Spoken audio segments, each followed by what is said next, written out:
अगर अपनी औकात बनानी है ना तो इस वीडियो को ध्यान से देखना। 3 ऐसे बवाल नियम बताऊंगा कि उन्हें फॉलो करने के बाद तुम्हारी औकात का कोई अंदाजा लगा पाए, उतनी किसी की औकात नहीं होगी। अच्छा, अभी मैं आपसे एक सवाल पूछने वाला हूँ जिसका जवाब आपको देना है, लेकिन पहले ये सुनो। पता है, इस पूरी दुनिया में 2 तरह के लोग होंगे और ये हर कोने में मिलेंगे। एक वो होंगे जिनका मजाक बनाना आम होगा, जिनको गाली देना, जिन पर गुस्सा करना, जिन पर चिल्लाना बहुत आसान होगा, जिनको कोई इज्जत नहीं देगा। ऐसे लोगों को कोई 2 कौड़ी का भाव भी देता नहीं दिखेगा।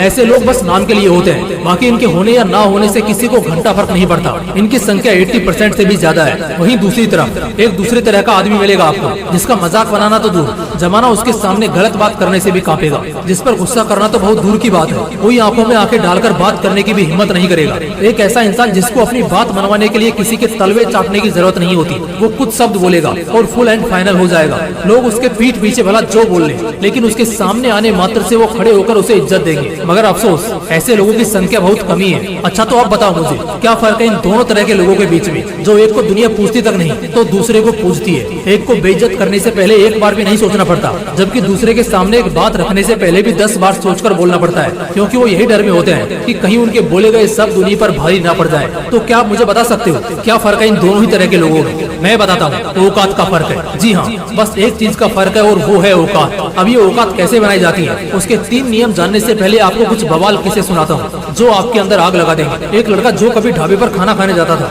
और जब वो उठकर हाथ बेसिन में धोने जाता तो दूसरे कस्टमर्स उसको, ओए छोटू चल टेबल साफ कर और प्लेट उठा ले, उसे ऐसा बोलते क्योंकि वो उस वक्त एकदम हड्डी सा दिखने वाला काला कलूटा सा लड़का था जिसके जेब में 50 रुपए भी नहीं होते थे। आज वही लड़का 3.5 करोड़ की तो सिर्फ घड़ी पहनता है और आज जब इंडियन टीम के लिए मैदान में उतरता है तो पूरा देश उसका नाम चीखता है। इनफैक्ट एक बार जब वो और उसके पिता एक फंक्शन में गए थे तो वहाँ सदी के सबसे बड़े महानायक अमिताभ बच्चन भी आए थे। उस लड़के के पिता अमिताभ बच्चन के बचपन से ही बहुत बड़े फैन थे। उस पार्टी के बीच खुद अमिताभ बच्चन ने उस लड़के के पिता को कहा, आप बहुत भाग्यशाली हैं कि आपके घर ऐसा बेटा हुआ है, मैं खुद इनका बहुत बड़ा फैन हूँ। एक बाप के लिए इससे गर्व की बात क्या होगी कि जिस इंसान के वो खुद बचपन से इतने बड़े फैन रहे हैं, वो खुद आकर उन्हें कहता है कि मैं आपके बेटे का फैन हूँ। दोस्तों, वो दुबला पतला सा और काला कलूटा सा लड़का और कोई नहीं, स्टार क्रिकेटर हार्दिक पांड्या है, जिसे कभी वेस्ट इंडियन और अफ्रीकन बोलकर चिढ़ाया जाता था। आज उसके औकात के सामने बड़े बड़े पानी भरते नजर आएंगे, तो क्या आज उसके सामने कोई उसकी उन पुराने दिनों की तरह बेइज्जती कर सकता है? बिल्कुल भी नहीं, क्योंकि अब इसकी औकात का अंदाजा लगाना उनके बस की बात नहीं है। कभी अक्षय कुमार जब अपने मॉडलिंग डेज में हुआ करते थे,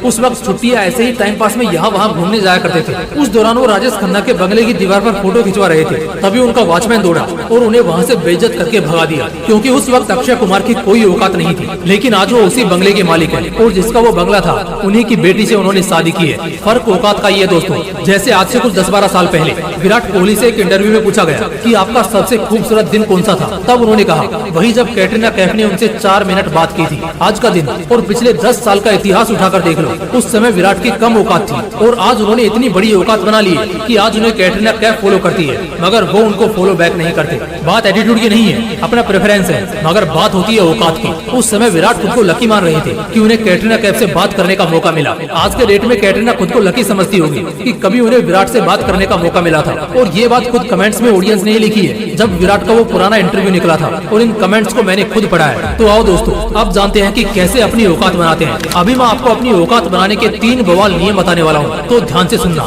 रूल नंबर 1, महान काम करो। औकात बनती कब है जानते हो?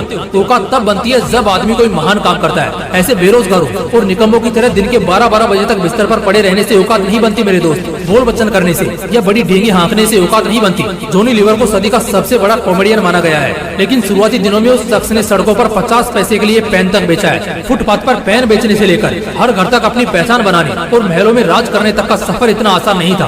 औकात कभी एक नौकर की थी, तो आज वही औकात बादशाहों वाली है। कभी रूम का रेंट न भर पाने की वजह से घर से निकाला गया शख्स, जिसने कई रातें बाहर प्लेटफॉर्म पर सोकर गुजारी, वो बंदा अपने बेहतरीन काम और टैलेंट के दम पर पूरे देश में मशहूर होता है और बॉलीवुड की फिल्मों में क्या जबरदस्त काम करता दिखाई देता है। दोस्तों, उस शख्स को हम नवाजुद्दीन सिद्दीकी के रूप में जानते हैं। आसान नहीं होता फर्श से अर्श तक की औकात बनाना, लेकिन याद रखो, महान काम करोगे तभी बड़ी औकात बनेगी। रूल नंबर 2, चैलेंजेस से मत घबराओ। एक बात तो मैंने भी देखी है और बहुत गहराई से ये लक्षण उन सभी कामयाब लोगों में देखा है कि हर चैलेंज को हराकर वो लोग आगे होते हैं। अगर तुम्हारी जिंदगी में कोई चैलेंज आता है तो उसे एक बोझ की तरह नहीं बल्कि एक अपॉर्चुनिटी की तरह लेना शुरू करो। भगत सिंह, राजगुरु, सुखदेव, चंद्रशेखर आजाद, आज हमारे दिल में इन नामों के लिए कितनी इज्जत है ये शायद हम बयान भी नहीं कर सकते, लेकिन इनकी जिंदगी जितनी चैलेंजिंग रही है ना, उतने में तो कोई फरिश्ता भी घुटने टेक देगा।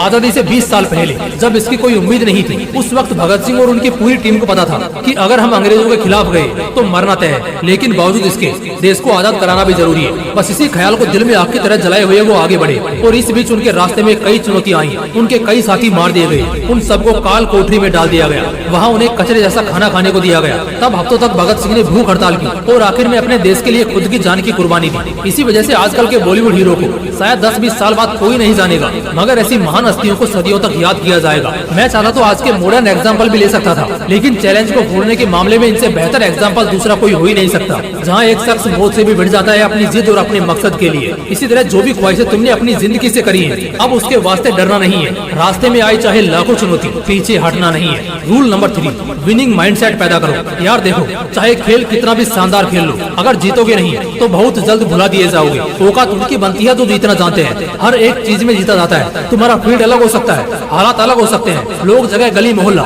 शहर, नाम, पहचान, ये सब अलग हो सकता है, मगर मानसिकता एक ही होनी चाहिए, और वो है जीतने की मानसिकता। अगर किसी काम को कर रहे हो तो उसे हल्के में बिल्कुल मत करना। जिंदगी के हर मोड़ पर सिर्फ और सिर्फ जीतने के बारे में सोचना। इंसान को जीतना आना चाहिए। एक या 2 बार की हार अलग बात है, मगर 10 बार हार के 1 बार जीतना ये गलत बात है। औकात बनती उसी की है जो जीतता है। पहले के योद्धा दूसरे पक्ष से लड़ते थे तो सिर्फ एक मकसद से कि उनका राजा जीतना चाहिए, क्योंकि उन्हें भी पता है इस लड़ाई में जो हारा वो हमेशा के लिए दूसरे पक्ष के कब्जे में चला जाएगा या उसका गुलाम बन जाएगा। याद रखना, इतिहास सिर्फ विजेताओं का होता है। जो हारते हैं उन्हें कोई नहीं याद करना चाहता, ना कोई उनसे सीखना चाहता है। किसी भी इतिहास की दमदार कहानी उठाकर पढ़ लो, किसी ने अपनी जिंदगी में कुछ बड़ा जीता है तभी उसे लिखा गया है, उसको सम्मानित किया गया है और अभी भी हमेशा के लिए याद किया जाएगा। आज के समय से भी ये बात सीख लो, इन 3 नियमों पर चलकर ही तुम्हारी औकात बन सकती है। पहले कोई महान काम करो, ये किसी भी चीज में हो सकता है। बड़ा करो और सबसे बेहतर बनो। तुम्हारे दरमियान तुमसे बेहतर कोई होना नहीं चाहिए। किसी भी चुनौती से मत डरो, अगर उड़ोगे तो शायद गिरोगे भी, लेकिन इसी में एक इंसान की असली औकात पता चलती है। हर खेल को,